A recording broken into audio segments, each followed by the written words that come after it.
Good day, fellow investors. Berkshire reported, unfortunately it's Greg's, not Warren's letter, but that's how life goes. Let's make an analysis, dig into the financials, what will happen when it comes to investing in Berkshire for the next decade or even more. Berkshire is always a buy. What kind of buy? It is intrinsic value, so that you can see how it fits your portfolio.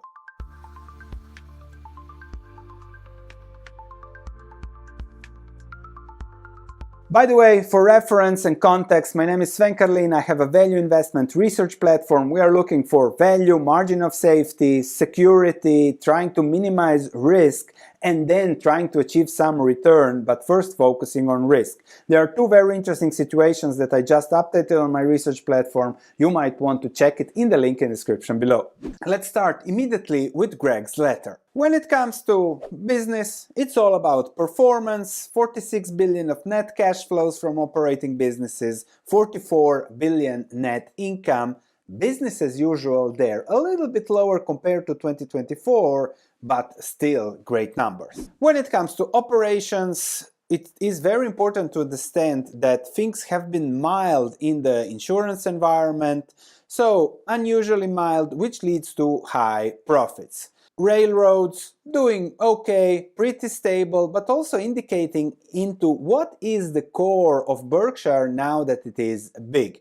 They bought it at an equity value of 34 billion, 8.1 billion net operating cash flows, and 4.4 billion dividends. That's 13-14% yield on the initial purchase. And you can see the average over the past 5 years were 4.1 billion. And that has been in that line a little bit lower, between 3 and 4 billion since the acquisition. So cash flows, cash flows, cash flows, focus from stable long-term businesses.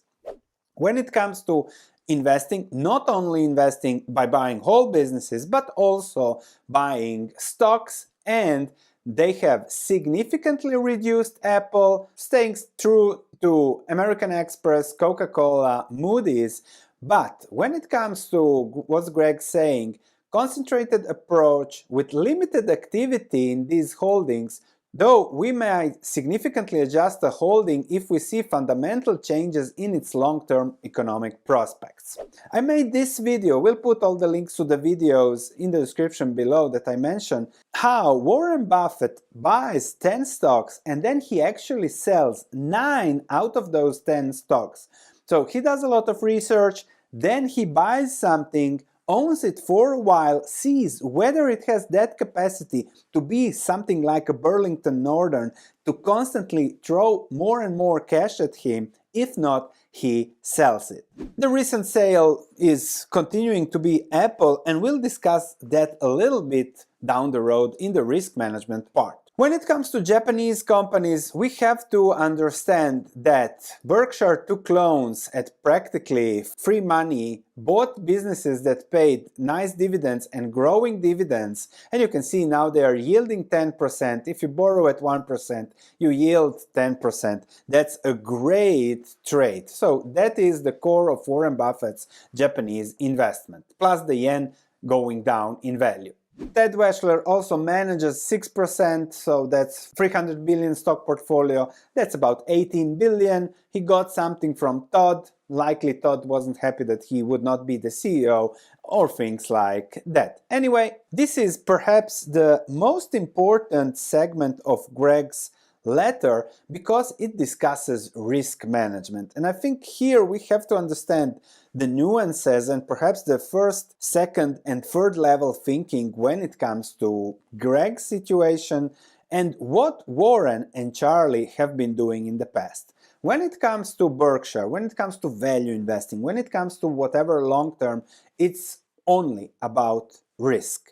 First and foremost, risk, then everything else. That's the core of what Warren Buffett built over the last 60 years. If you have no risk, everything that's left is upside. Fortress, fundamentals, fortress, balance sheet, 370 billion in cash, but there is so much more to it. We know that the US market is overvalued, US issues, debt issues, interest rates, all over the place, 370 billion in cash. Then something that I failed perhaps to understand until this weekend was Warren's approach to owning Occidental. It wasn't the cheapest of the energy businesses, it wasn't cheap if you look at the price he was paying for the whole of it later.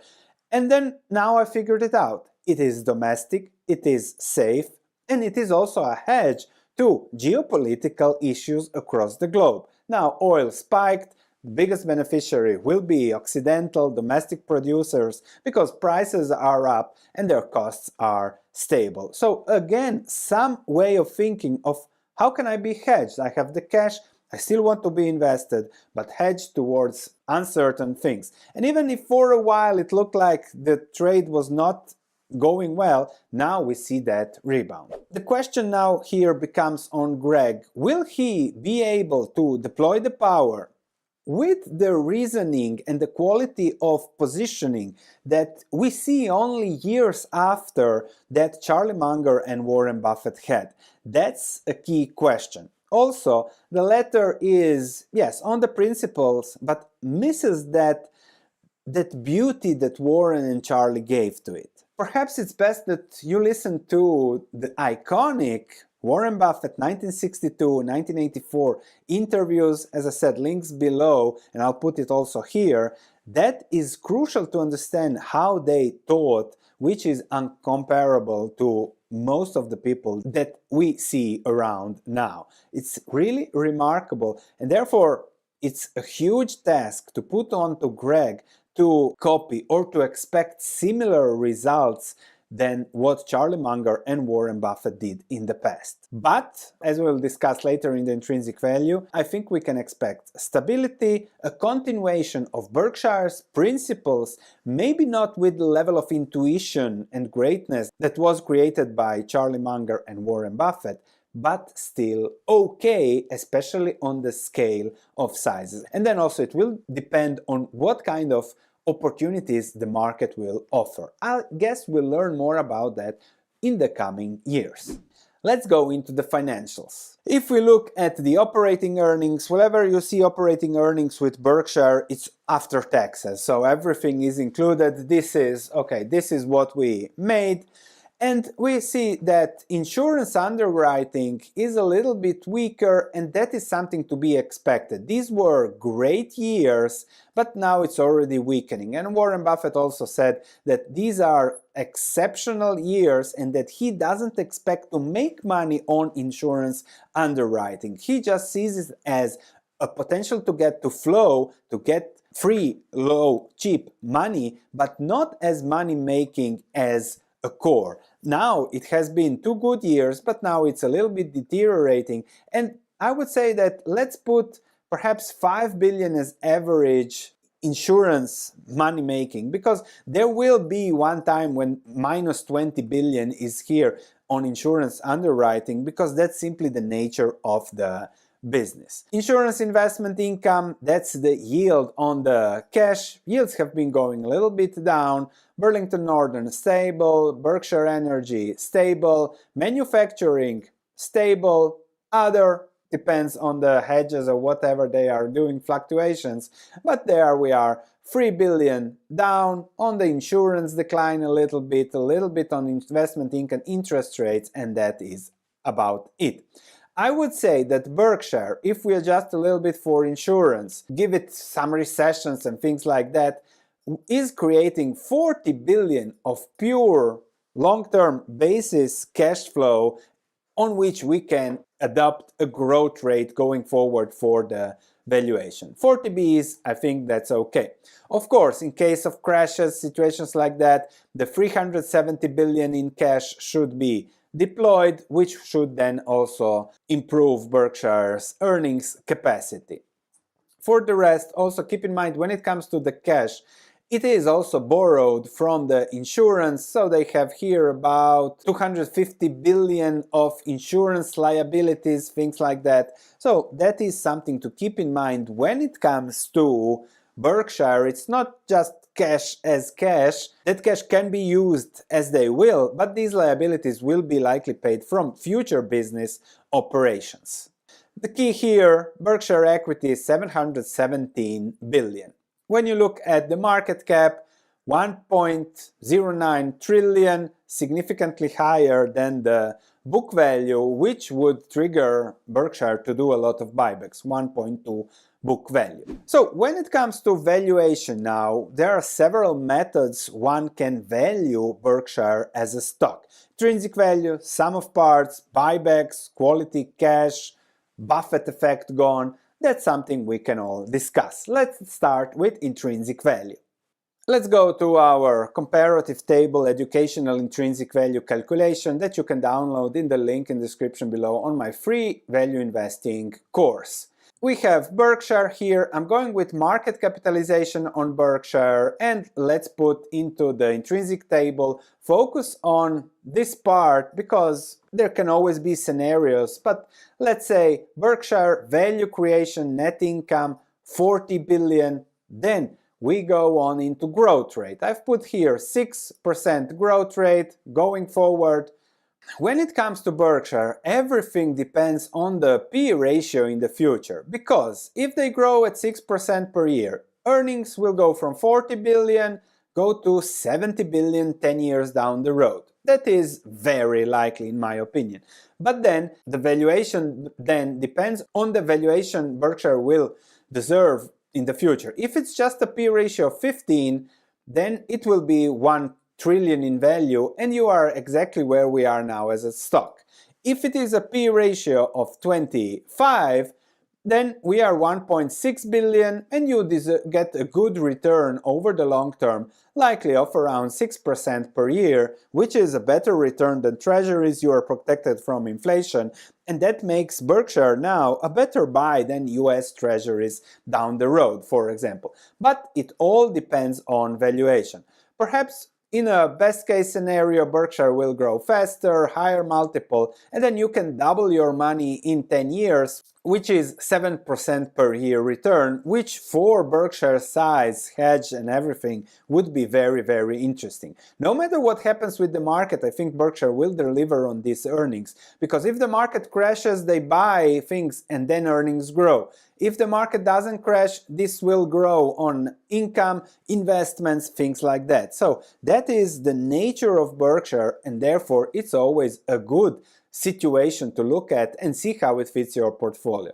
Worst case scenario, slow growth, terminal multiple just 12, and then we are down at 70% down, but that's really the worst case scenario, and we have to look at it from a different perspective. Before going into the different perspective, if you look at Berkshire, if you look at May of 2020, the spring of 2020, it was trading exactly at those lows. I made a video back then saying how it's a bargain price, it's rarely to find Berkshire at those prices, and in the video description I wrote a P ratio of 20 would give a double in a few years.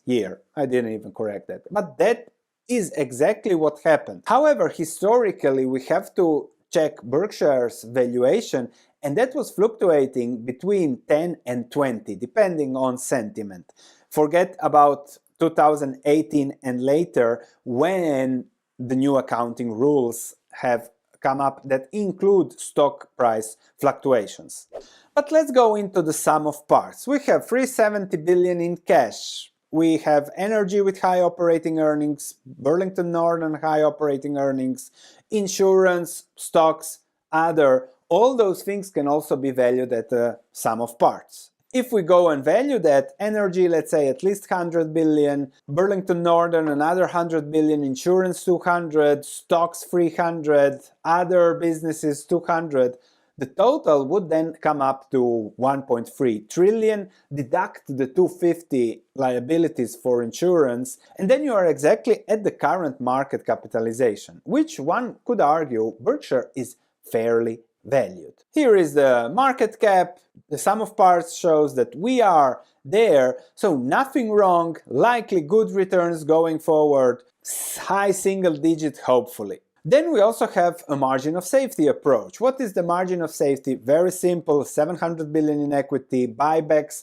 starting at 1.2, 1.3 times book value, which means that Berkshire cannot go below 15% from here, because at that rate, Berkshire would start buying back shares and therefore long-term putting a floor to the stock price. So you can lose maximally 15%. The upside we discussed 7% per year. So it's a great stable situation. I would say even better than Ray Dalio's diversified all-weather portfolios to protect you. If you are a trillionaire, invest a few billions in Berkshire. If we look at the operating businesses, if we give it 15 times earnings, that's 660 billion.